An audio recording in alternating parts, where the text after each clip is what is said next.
জীবনের অর্থ কি? আপনার জন্ম হয়েছিল বস্ত্রহীনতার মধ্যে দিয়ে এবং আপনার মৃত্যু হবে বস্ত্রহীনতার মধ্যে দিয়ে। আপনি পৃথিবীতে এসেছিলেন অত্যন্ত দুর্বল হয়ে। এত দুর্বল ছিলেন যে মার সাহায্য ছাড়া খাবারটুকু মুখে নিতে পারতেন না। আপনি যখন এই পৃথিবী ছেড়ে চলে যাবেন তখনও আপনি অত্যন্ত দুর্বল ও অসহায় থাকবেন। তখন আপনার কাফনের কাপড়টুকু আপনি নিজে পরতে পারবেন না, আরেকজন আপনাকে তা পরিয়ে দেবে। যখন আপনি পৃথিবীতে এসেছিলেন তখন আপনার অর্থ সম্পদ কিছুই ছিল না।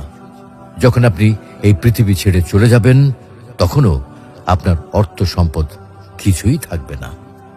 আপনাকে প্রথম গোসল যেমন অন্য কেউ দিয়েছিল তেমনি আপনার শেষ গোসলও অন্য কেউ দেবে। আপনি যেমন পৃথিবীতে একা এসেছিলেন ঠিক তেমনি ভাবে আপনাকে পৃথিবী থেকে একাই চলে যেতে হবে। আপনার সঙ্গে আপনার প্রিয়জন কেউ যাবে না। এটাই জীবন। হ্যাঁ, এটাই তো জীবন। তাহলে কেন এত মারামারি, এত সংঘাত, এত হানাহানি? কেন এত বিদ্বেষ? কেন এত হিংসা? কেন এত বেইমানি? তাই সকলের প্রতি দয়াশীল হন, সকলকে আপন করে নিন এই ক্ষণিকের যাত্রায়।